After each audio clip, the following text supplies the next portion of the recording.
What's up, everyone? It is Paul, the MMA Shark, and it's October. Well, as of midnight tonight it is. But finally, a huge month of MMA is here. September, we profited fine. Everything was just fine in September. Win percentage was way up higher than August. It just wasn't that month where we can crush it for 70, 80 units. It was somewhere around 25, 28 units, which is, in my books, a great winning month. October is the kind of month that can go for 50 plus units, and I'm prepared to do it. www.themmashark.com. Use code YouTube25. Get 25% off your first month. You'll be a believer after your first day. I've been doing this 7 years. No one comes close to the results that I'm able to produce. I'm transparent. I'm on here when I win. I'm on here when I lose. Look through my previous videos. Free plays are hitting at 93%. So 93% free plays. If you've watched my videos and bet a unit or so on each, the month should be technically free, or the next 2 months can be free. So I'll have a free play or two on UFC Fight Night 61 tomorrow.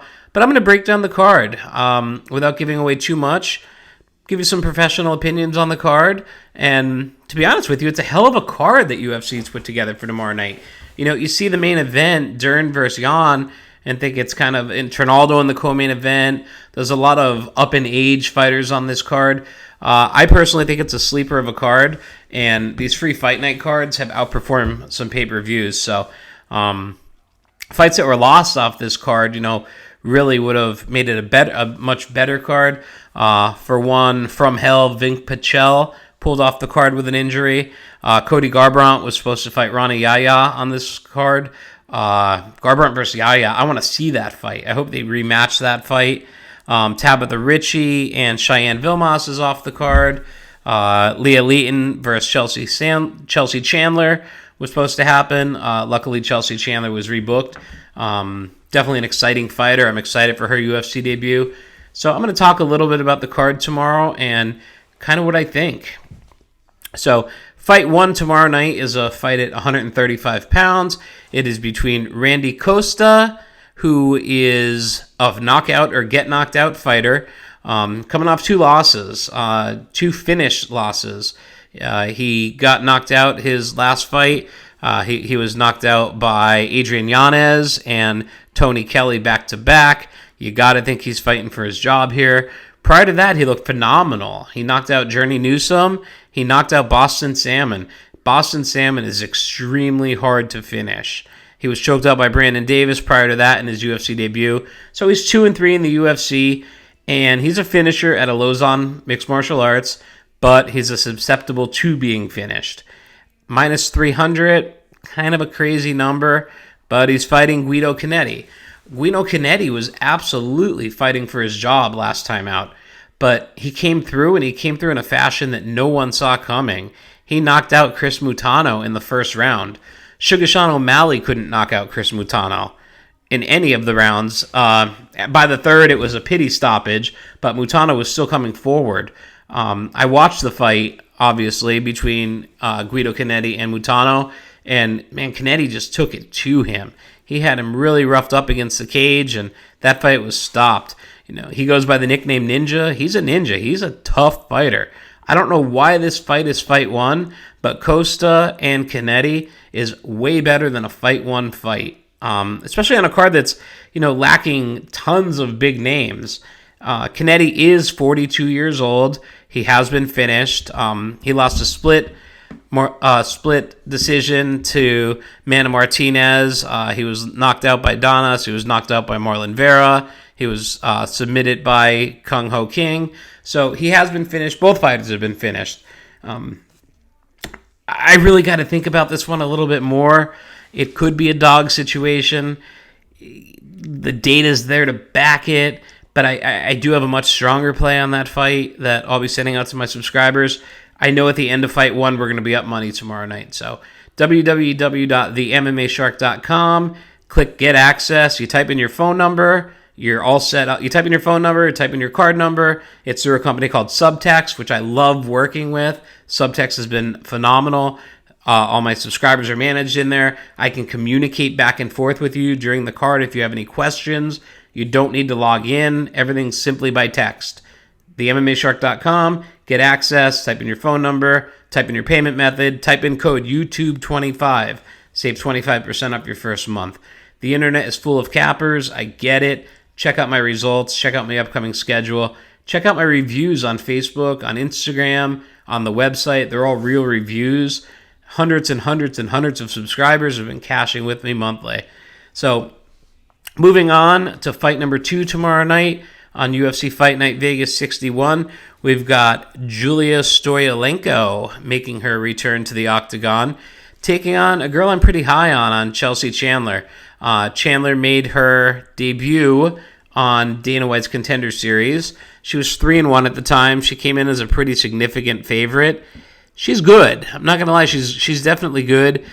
Cesar Gracie jiu-jitsu trained fighter. Very, very heavy top pressure. Definitely the bigger fighter in this match. She is coming in right now at minus 150. That's kind of a price to pay. She's good. She's definitely good. She doesn't have knockout power. She has one finish by TKO, which was on Invicta, and nothing too crazy there. Julia Stoliarenko is also a black belt, tough fighter at a fighter house. She just beat Jessica Rose Clark by armbar in the first round. Rose Clark, I'm not really all that high on, but a bunch of experience. Prior to the win over Jessica Rose Clark, I also think she was fighting for her job, having lost a rear naked choke to Julia Alvia and a decision loss to Alexis Davis and a loss to Yana Kunitskaya.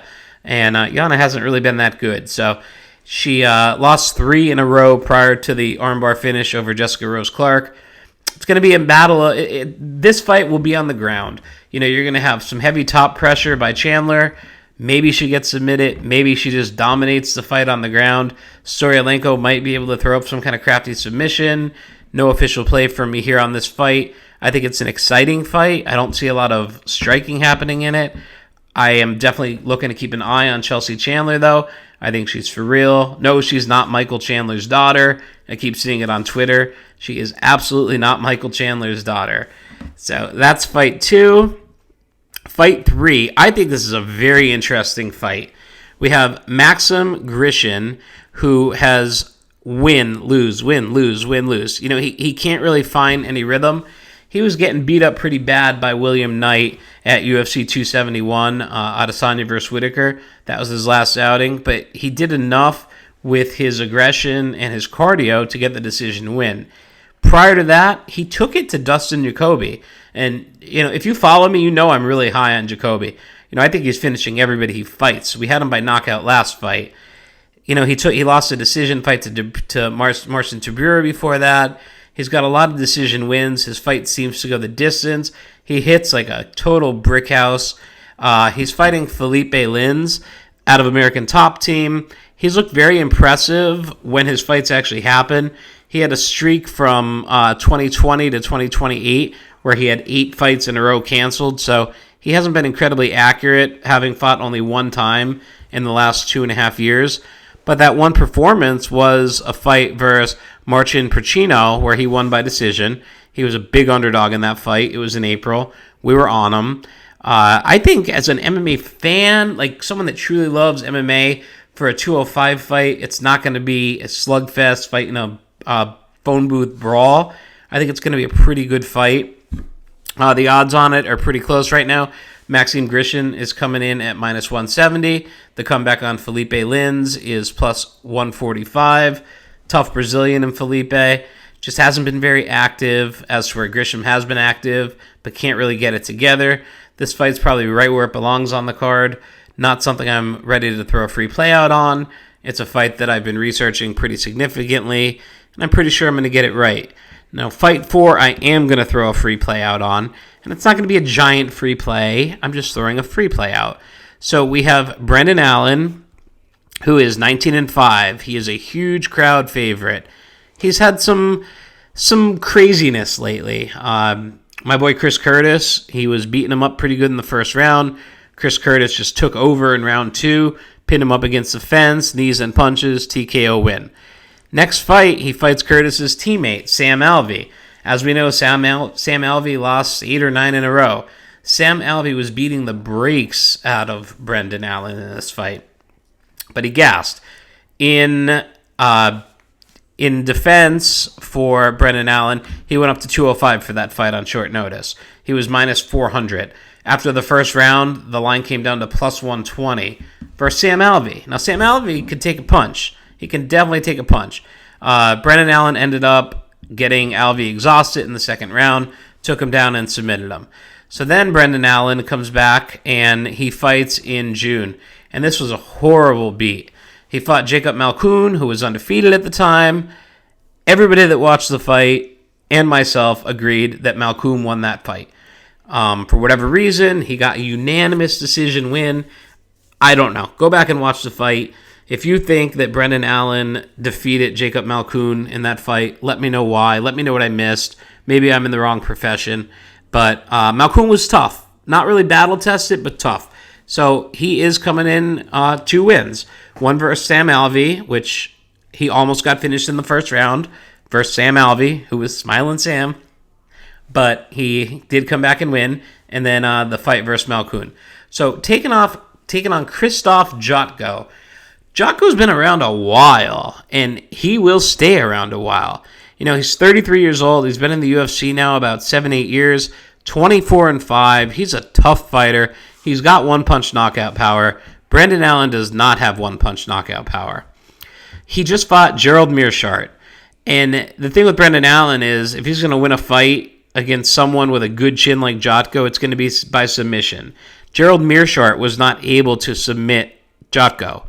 Do you think Brendan Allen's going to be able to submit Jotko? No. Who's got the better jiu-jitsu between the two, Jotko or Brendan Allen? I'm leaning Allen, but can you use it in an offensive wrestling type scenario versus Jotko? No. I think that Krzysztof Jotko is an easy play tomorrow night. It's a near pick'em odds fight. My free play for tomorrow night's card is Krzysztof Jotko. I just see him getting the job done. Before that, he won a split decision versus Misha Serkinov. He lost a unanimous decision, which he did clearly lose, to Sean Strickland. He beat Eric Anders. He beat Marc-Andre Barriault. You know, he's just been rolling. He's had some crazy knockout wins that haven't happened in a few years. Lately, he's just been doing what he had to do to win fights. So I'm pretty high on Jotko tomorrow night. Tapology, I'm looking 62%. See it for Allen. Of that, 71% see it by decision. 82% of the 38% that are on Jotko see him getting it done by decision. I'm thinking outside the box on that as far as props and round totals, but I am one of the 38% on Jotko tomorrow night. And I will say, Tapology, they don't have the skills that I have. You know, these are just regular fight fans taking a pick. You know, basically the one with the better record or the better winning streak always has the 70 to 80% edge. It doesn't really affect the fight. It's no clarification of how the fight's going to go. I just like to look at it once in a while for reference when I'm doing something like this. You know, we see 38% on Jotko, 62% on Allen, and I'm going to tell you right now, 62% of them are wrong. Jotko is the play tomorrow night. I don't know how big I'm going to send it out to my subscribers yet. Maybe we parlay them a little bit. We'll see. Might get fancy with them, but you know, a pick'em fight. I think that Jotko is probably going to be a little more favored by the time the fight comes. Allen being a fan favorite, you never know. You know, maybe Jotko ends up plus money here. That would be pretty exciting. I live off plus money fights. Next fight, interesting yet kind of a snoozer. You got Joaquim Silva, who hits like a freaking Mack truck when he fights. He hasn't fought in a long time. 2021, he got knocked out to Ricky Glenn. He got knocked out to Nasrat Hakparas. Before that, he did have a win. His last win was he knocked out Jared Gordon. I remember that fight. You know, Jared's a Pennsylvania boy. Initially, loved Jared Gordon. Jared was beating him, but definitely got knocked out with a flurry of punches in the third round. Joaquim Silva has not been active at all. This is his first fight in over a year and a half. Prior to that, he hasn't fought since 2019. Tough fighter, no doubt about it. He's tough. He's out of Brazil. He's 33 years old with a good record. He's 11-3. He's going to be the favorite in the fight. Taking on Jesse Ronson. Jesse Ronson, 21-11. You don't think much of a record like that, but he just had a great fight versus Rafa Garcia. He did get submitted in the second round. He won over Nick Dalby. He submitted Nick Dalby, but got popped for an illegal banned substance. So is that why he won that fight? Maybe, maybe not. Prior to that, he had 2 losses in PFL. I'm not even sure how he got signed to the UFC at 20-10, but he did. And then it's a really bad impression when you beat someone like Dalby, who's a stud, and then get popped for an illegal substance, then come back your next fight and get submitted. I think the UFC has this set up for Silva to come out and get a win. Not an official play, but something I'm definitely looking into. Not my favorite fight on the card by any means. It's just a fight on the card. The next prelim and the final prelim, I am super excited for this fight. It's the old school MMA fan in me. Alexei Oleinik is still fighting. He is not giving it up. 45 years old. This dude can submit anyone from anywhere. But if he gets hit here, he's likely going down to the ground. Now, sometimes with Alexei Oleinik, that's to his advantage. The guy can get dropped and still win by submission. You know, he's not like Paul Craig on the ground, just come get me, come get me. He'll fight on the ground and make a situation dirty and get the win. You know, and we just saw that when he beat Jared Vanderina. Vanderina had him absolutely pummeled in that fight. And he went down into his guard and he got a neck crank from a scarf hold. And that's the crazy shit that Alexei Oleinik is capable of. Prior to that, he lost a decision to Sergey Spivak, where he had him in a front choke, but Spivak crafty on the ground. We'll be talking a lot more about Sergey Spivak come December. He did get knocked out by Chris Dawkins. He got knocked out by Derek Lewis. He won a split decision fight over Fabricio Verdum, you know, and that was in 2020. So he's still 43 years old at the time. To go 3 rounds with Verdum and get the win, the cardio is still there. Maurice Green, not high on, but he submitted him by armbar. He had and I say he can submit everyone. Maybe he can't submit everyone. He had a grappling match versus the GOAT, Gordon Ryan, where he actually got submitted. But, you know, MMA stylistically, he can finish anyone. But he has only won 3 of his last 10. He's been finished several times. He's getting up in age. His adversary and the favorite in this fight is Ilir Latifi, who is 15-8. And I'm going to say, quite honestly, probably the most boring heavyweight you would ever see. With that said, though, he does have power in his hands. Power in his hands, power to Alexei's chin, is problems for Alexei. He just won a split decision fight over Tanner Boser. We just learned last week about Tanner Boser really not being all that good, losing that fight to Rodrigo Nascimento. I personally had Boser winning that fight, but it's a split decision. Whenever I put out a play that goes to a split decision, I instantly know it's a loss. Prior to that, Ilir Latifi went the distance with Derek Lewis. And that makes sense. You know, Ilir Latifi is not exactly a dynamic high-volume striker. And if Derek Lewis doesn't knock you out in the first minute or two, Lewis is kind of pausing the pace. And it was actually a really boring fight. Volkan Ozdemir knocked out Latifi. Corey Anderson, he went the decision with. So a couple things I could say about this fight is Alexei Oleinik is not going to knock out Ilir Latifi. And Ilir Latifi is not going to submit Alexei Oleinik. This plays for the subscribers. Hang tight on that one. www.themmashark.com. Sign up. Use promo code YouTube25. Save 25% off your first month. You're going to be a believer after that first month. So Latifi and Oleinik, I'm excited for that fight. You know, I see the jokes. This one's brought to you by Just for Men. This one's brought to you by the AARP. Going to tell my kid this one is the nursing home brawl, but telling you, it's going to be a good fight. When you watch that fight tomorrow, whether you're a subscriber of mine or not, just think, the MMA Shark did say this was one to watch. Maybe you're not ready to join me yet, and you want to follow a couple free plays. Again, I gave a free play on Krzysztof Jotko. I'm not saying go bet the house on it. It's not my max play of the night. Max play of the night obviously goes to my subscribers. Main card kicks off in a weird fashion. Sadiq Yusuf, Super Sadiq Yusuf, is minus 1,200. Again, we're not talking Khamzat Chimaev or, a top 2 fighter in the world. Sodiq Yusuf is minus 1,200. The same one that just barely won a decision by Alex Caceres and fought Arnold Allen pretty tough but lost by decision. He beat Feely. He beat Gabriel Benitez before that. He knocked him out. He's definitely tough. The only reason he is favored by minus 1,200 is Don Shainis took this fight on a very short notice. The thing with Don, he has never been finished outside of his pro debut, and that happened in 2016. So, yes, he is making his promotional debut here in this fight, and it's justified that Sodiq Yusuf is minus 1,200. I'm telling you, do not risk minus 1,200 on Sodiq Yusuf. It just doesn't make sense. It's just too much of a price to pay on any bet in MMA. I'm not saying Don Shainis is going to win the fight. I'm saying he's a tough kid with a puncher's chance in this fight. He's coming off 3 first-round knockouts in a row. Granted, one was versus Jay Ellis, who is officially 16-104. Another was versus 16-8, and the other was versus 9-7. So nothing you could really do on this fight. I'd be interested to see what the props are showing on Sodiq to win by decision, maybe to win by knockout. Again, he's fighting a guy that has never been knocked out, but he's also never fought Sodiq Yusuf in the UFC.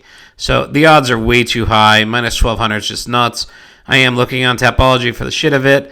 69% say, let's start this way. 94% are on Yusuf to win the fight, 6% on Shainis. It's about as high as it'll ever go because, someone's fans are always going to vote for him. Of the 94% on Yusuf, 69% say by TKO, 24% say by decision. Interested to see where my play is going to be there tomorrow. I believe I know where the play is going to be there tomorrow, but nothing to get overly excited on. Next up, another fight that, it's okay. We got Honi Barcelos versus Trevin Jones. Trevin Jones' fights have been pretty crappy lately. He's coming off 2 losses. He's 13-8. He lost a decision to Javid Basharat. Not a bad fight to have on your resume. It's not like he got finished by Basharat. I'm very high on the Basharat brothers. Prior to that, he's coming off a 3rd-round guillotine choke loss. He did beat Mario Bautista by finish. I never really feel like he's done anything too special. Honi Barcelos, another one, not really spectacular, coming off 2 losses in the UFC. One versus Vitor Henry by decision, one versus Timur Valiev by decision. I don't know why this fight's on the main card when you have fights like Randy Costa and Guido Canetti. I'm not going to really waste up any more time on that fight because it's just a fight on the card. A fight that excites me is John Castaneda, fan favorite, taking on Daniel Santos, another fan favorite. Castaneda is tough. He's out of the academy. He's a tough fighter out of Minnesota. He works. He puts the work in. He has extremely tough 12-week training camps. He submitted Miles John his last time out. Miles John is not an easy finish. He knocked out Eddie Wineland in the first round, which everyone does. He lost a decision to Nathaniel Wood.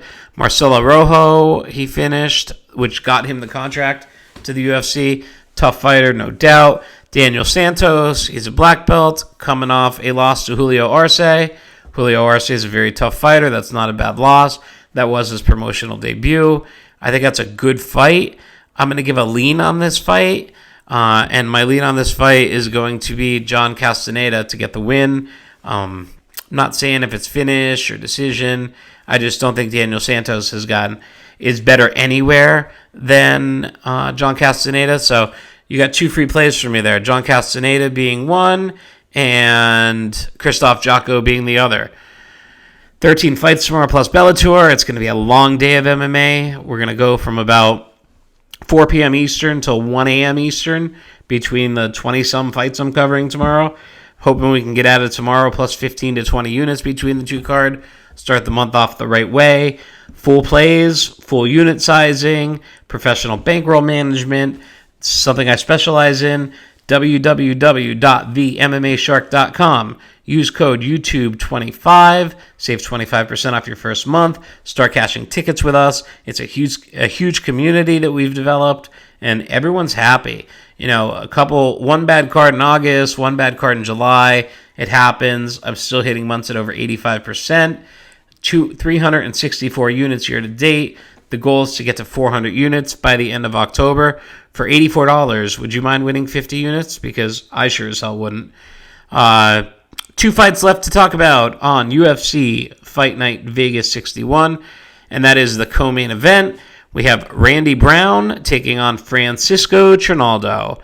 Randy Brown is good. He's very good. He's on a hot streak right now. One-arm rear naked choke. I'll never forget it over Alex Cowboy Oliveira. It was a very competitive fight until this happened, of course. Oliveira came out smoking like he always does, guns blazing. Alex Oliveira, one of the best walkouts in UFC. I love when he comes out. It's always intense. And for him to get submitted by Randy Brown really just tells you how good Randy Brown actually is. He's a Jamaican fighter. He's been doing some cross-training with Aljamain Sterling. One lone loss recently to Vicente Luque, who's been sliding. He did get caught with some knees and punches in the latter part of round 2 in that fight. He dropped a decision to Bilal Muhammad, and he was also knocked out by Nico Price back in 2018 when Nico Price was knocking people out. I like Randy Brown. He's a tough fighter. He's got good jiu-jitsu. He's got good striking. He always comes out in phenomenal shape. Problem with him, though, is he is fighting Francisco Trinaldo, and Trinaldo has, re-emerged as an actual threat. 44 years old. He's out of Brazil. I think you all know he's out of Brazil. He's 5'9" with a 70-inch reach. He's got a 3-inch reach advantage in this fight. We saw him fight Danny Roberts back in May. He won by decision. We saw him beat Dwight Grant in October, a year ago. So he is coming off 2 wins. He lost a decision prior to that. But his most impressive thing he did was in 2020. He knocked out Jai Herbert. Overhand left. Boom, knocked him out. He was plus 400 in the fight. To win by knockout was plus 1,200. He knocked out Jai Herbert. Jai Herbert's only been knocked out by Ilia Topuria. So, Francisco Trinaldo ages pretty well. He beat John McDessie. He beat Bobby Green. Now he's fighting Randy Brown. I think this is a very good fight stylistically. Styles make fights. Rude Boy Randy Brown's going to be looking for a submission finish or to take him down and just control the fight. Trinaldo's going to be looking for an early finish or some sort of wrestling escape into a submission. No official play on it. 90% on Brown. Wow, that's crazy. I don't look at these to determine my picks, but, if you take 9 out of 10 MMA fans, they're all on Brown. 25% of them think it's by submission. 25% think it's by KO. 4% think it's by submission. 10% giving Trinaldo a chance. And that's split up half by decision, half by TKO. So, based on Tapology, there's no chance that Randy Brown gets submitted. I'm going to have to agree with that fight. I think minus 300 on Randy Brown's a little steep, but a lot of my main decisions come on fight day. I'm just going through some analysis, tossing a few free plays out with you guys, hoping that you've made some money on my free plays and you choose to really make money. I'm throwing out 1 or 2 free plays here. I'm going to throw out 50 plays to my subscribers tomorrow. So take a peek, take a look, www.themmashark.com. And of course, Fight 13 tomorrow night is the main event between Mackenzie Dern and Xian Yan. I think it's a pretty good fight. My thing with Mackenzie Dern, yes, she just fought Tisha Torres. Personally, I think Tisha Torres won that fight. And I'm not being biased because I was on Torres. I just legitimately think she won that fight. Round 2, Mackenzie Dern was on her back the whole time. Looked like she was going to get a sub in, but didn't. She's willing to take punches to try to get a submission. But for how good her jiu-jitsu is, her takedown percent is 9%. That's pitiful. So for someone that is so good on the ground, 9% on takedowns, Jan's got some pretty good takedown defense and really good high-volume striking. If Mackenzie Dern does get her to the ground, gets her in full mount off top, Jan's in trouble. There's a very good chance a submission will come there.